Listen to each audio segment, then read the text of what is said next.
হাম নিয়ে স্বাস্থ্যমন্ত্রী বক্তব্য রাখছেন, কথা বলছেন, এবং এটি আমরা দেখছি যে মাঠ পর্যায়ের অবস্থাও বেশ প্রতিদিনই এটি সংক্রমণ বাড়ছে।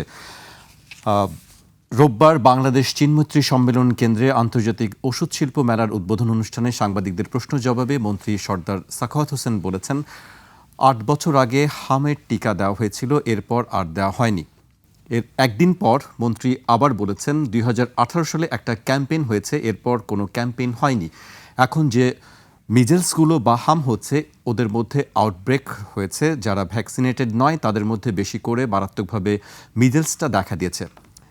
বিভিন্ন গণমাধ্যমের প্রতিবেদনে দেখা যায়, হাম ও রুবেলার টিকা দেওয়ার ক্যাম্পেইন শুরু হয় ২০২০ সালের ১২ ডিসেম্বর, তা চলে ১৮ ডিসেম্বর।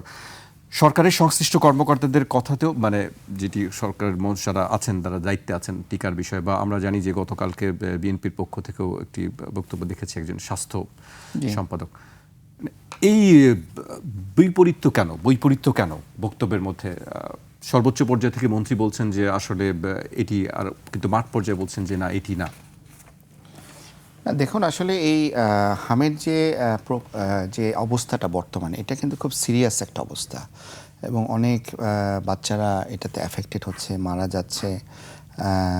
বিভিন্ন সরকারি হসপিটালগুলোতে যদি আপনি যান, এটা কিন্তু খুব খারাপ একটা অবস্থা। আপনি সরকারি হসপিটালগুলোতে আপনার রোগী রাখা যাচ্ছে না। তো এইটা আসলে, তো এই হামের যে প্রকোপ, এটা কিন্তু হুট করে তো সৃষ্টি না। এটা আসলে মন্ত্রী সাহেব উনি যে কথাটা বলেছে আর কি, যে লাস্ট ৮ বছরে এই হামের যে আপনার টিকা দেয়া আর কি, এই টিকা দেওয়ার যে আনুষ্ঠানিকতাটা গভর্নমেন্টের তরফ থেকে যেটা হয়ে থাকে প্রতি বছর আর কি, যে বিনামূল্যে টিকা দেয়া কর্মসূচি আর কি, সেটা এই হামের টিকার ক্ষেত্রে করা হয়নি বলা হচ্ছে আর কি।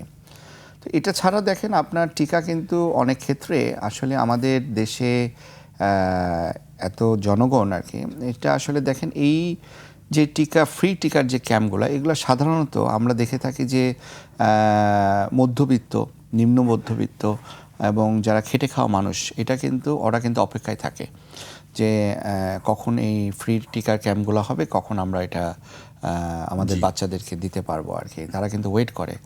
আবার একটু যদি উচ্চবিত্তরা দেখেন আর কি, তারা কিন্তু টিকার জন্য ওয়েট করে না। তারা কিন্তু হসপিটালের যে এই টিকাগুলো কিন্তু অ্যাভেলেবল আছে, বিদেশি কোম্পানি থেকে আছে, এগুলো তারা নিয়ে থাকে আর কি। তো আসলে আমাদেরকে তো সবাইকে ভাবতে হবে আর কি, আমাদেরকে মাস জেনারেল পিপল, যারা এই গরিব শ্রেণীর মানুষ, খেটে খাওয়া শ্রেণীর মানুষ, নিম্নবিত্ত, মধ্যবিত্ত, সবাইকেই আসলে এই টিকার ব্যবস্থাটা করে দেওয়া গভর্নমেন্টের হচ্ছে উচিত। যেটা মন্ত্রী মহোদয় সাহেব বলেছে যে ৮ বছর ধরে হয়নি।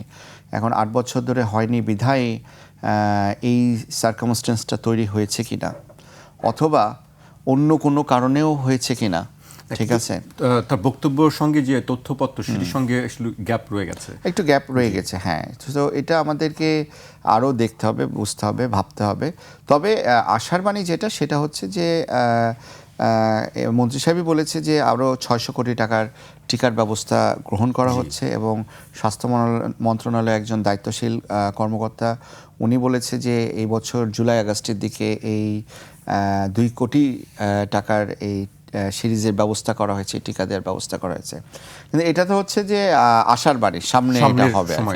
কিন্তু যে এখন বর্তমানে যে ক্রাইসিসটা, আমার মতে কিসের জন্য হলো, কেন হলো, কারা দিল না, এটার দিকে না, যে এটার এখন প্রতিহত করার জন্য কি কি মেজার নেওয়ার দরকার, সেটা করতে হবে। ডাক্তার বাড়াতে হবে, আলাদা যদি হামের যদি পেশেন্ট হয়ে যায়, আইসোলেশন করার ব্যবস্থা, বা আলাদা কক্ষ আরো বাড়াতে হবে, এই ব্যবস্থাগুলো নিতে হবে আর কি। আসলে এখন সরকারের দিক থেকে পদক্ষেপটা আসলে নিতে হবে। এটা আসলে তো অনগোয়িং একটা ইস্যু, হয়তো অচিরেই এই পদক্ষেপগুলো নিবে আর কি। ঠিক আছে।